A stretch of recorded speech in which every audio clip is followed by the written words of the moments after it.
नमस्कार विद्यार्थी मित्रांनो, आपल्या यूट्यूब चॅनलमध्ये सगळ्यांचं स्वागत आहे. विद्यार्थी मित्रांनो, तलाठी पदभरतीबाबत आपण सर्वांनी आपल्या यूट्यूब चॅनलच्या माध्यमातून विविध अशा व्हिडिओच्या माध्यमातून त्या ठिकाणी प्रत्येक टप्प्यावर महत्त्वाची माहिती त्या ठिकाणी बघितलेली असेल. आजसुद्धा तुमच्या मनातला जो प्रश्न आहे की सर 23 जिल्ह्यांचा तर निकाल लागून गेलेला आहे, आता जे उर्वरित 13 जिल्हे आहेत तर त्या 13 जिल्ह्यांचा निकाल कधीपर्यंत लागू शकतो, किंबहुना पेसा आरक्षणाची जी काही केस किंवा जी काही सुनावणी त्या ठिकाणी माननीय सर्वोच्च न्यायालयामध्ये दाखल आहे तर त्याबाबत काय निर्णय लागू शकतो किंवा तो निर्णय कधीपर्यंत लागू शकतो, तर याबाबतच आजचा व्हिडिओ आहे. त्यामुळे आपला हा व्हिडिओ नक्की पूर्णपणे बघा आणि आपल्या चॅनलला नक्की सबस्क्राईब करा. कारण विद्यार्थी मित्रांनो, आपल्या यूट्यूब चॅनलच्या माध्यमातून आपण मोफत मार्गदर्शन ग्रामीण भागातील विद्यार्थी बंधू भगिनींना करत असतो. त्यामुळे जास्तीत जास्त विद्यार्थ्यांनी आपलं हे चॅनल सबस्क्राईब करावं अशी विनंती करतो. आता मित्रांनो, सगळ्यात महत्त्वाचा मुद्दा काय आहे की पेसा आरक्षण जे आहे तर ते ज्या जिल्ह्यामध्ये त्या ठिकाणी शेड्यूल ट्राईब किंवा अनुसूचित जमाती यांचं प्राबल्य आहे किंवा लोकसंख्या ज्यांची जास्त आहे या जिल्ह्यांमध्ये, तर त्या जिल्ह्यांमध्ये पेसा आरक्षण त्या ठिकाणी न दिल्यामुळे सदर केस ही सर्वोच्च न्यायालयामध्ये त्या ठिकाणी दाखल करण्यात आलेली आहे.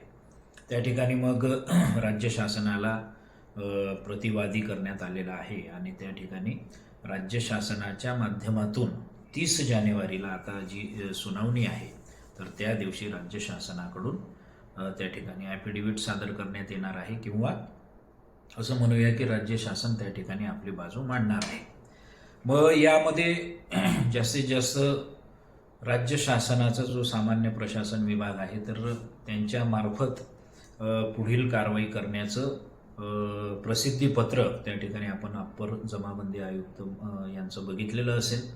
तर त्या अनुषंगाने मित्रांनो, जोपर्यंत 30 जानेवारीची सुनावणी पूर्ण होत नाही आणि माननीय सर्वोच्च न्यायालयाचा जो अंतिम निर्णय आहे तो लागत नाही, तोपर्यंत 13 जिल्ह्यांचं जे रिझल्ट आहे तलाठी भरतीचा तर तो रिझल्ट त्या ठिकाणी राखीव ठेवण्यात आलेला आहे आणि निकाल लागेपर्यंत तो निकाल थांबवला जाणार आहे.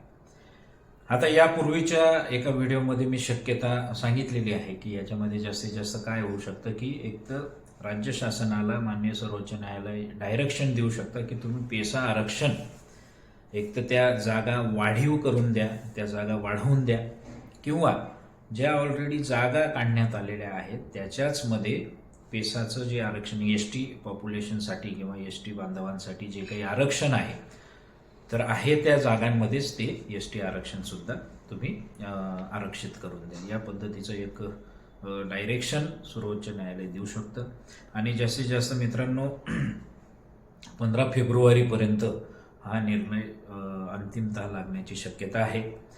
दुसरी शक्यता अशी पण असू शकते की सामान्य प्रशासन विभाग हे 15 फेब्रुवारीच्या आतमध्ये त्या ठिकाणी कदाचित परीक्षा कंडक्ट करणारी जे काही यंत्रणा आहे, जमाबंदी आयुक्त जे कार्यालय आहे किंवा त्यांच्यामार्फत जे काही निवड याद्या वगैरे प्रसिद्ध होत आहेत त्यांना डायरेक्शन देऊ शकतं की सर्वोच्च न्यायालयाच्या निर्णयाला अधीन राहून त्या ठिकाणी 13 जिल्ह्यांचे निर्णय किंवा अंतिम निवड यादी त्या ठिकाणी प्रसिद्ध करावी, असं सुद्धा एक दुसरी शक्यता आहे की त्याच्यामध्ये त्या पद्धतीचे डायरेक्शन मिळू शकतात. त्यामुळे विद्यार्थी मित्रांनो, असं अजिबात नाही की याला 4 महिने जातील आणि 6 महिने जातील, मग इतरांचं तर जॉईनिंग होऊन गेलेलं आहे आणि मग आमचं कधी होणार, काय होणार, अशी चिंता शंका कुशंका त्या ठिकाणी तुमची सुरू असेल.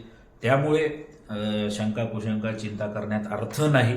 तो निकाल जेव्हा लागेल तेव्हा लागेल. तुमचे मार्क्स जर चांगले असतील तर तुमची निश्चितपणे निवड होणार आहे. तोपर्यंत या गोष्टींचा विचार न करता त्या ठिकाणी तुम्ही आता पुरवठा निरीक्षकची जाहिरात आहे, आदिवासी विभाग आहे किंवा कारागृह विभाग आहे, अशा विविध विभागांची त्या ठिकाणी परीक्षा होणार आहे आणि त्यामुळे आपण त्या परीक्षेची तयारी करायची आहे. वेळ घालवू नका. व्हिडिओ जर तुम्हाला योग्य मार्गदर्शनपर वाटला असेल तर नक्की लाईक करा, आपल्या चॅनलला सबस्क्राईब करा आणि कमेंटसुद्धा करा. सगळ्यांना शुभेच्छा. जय हिंद.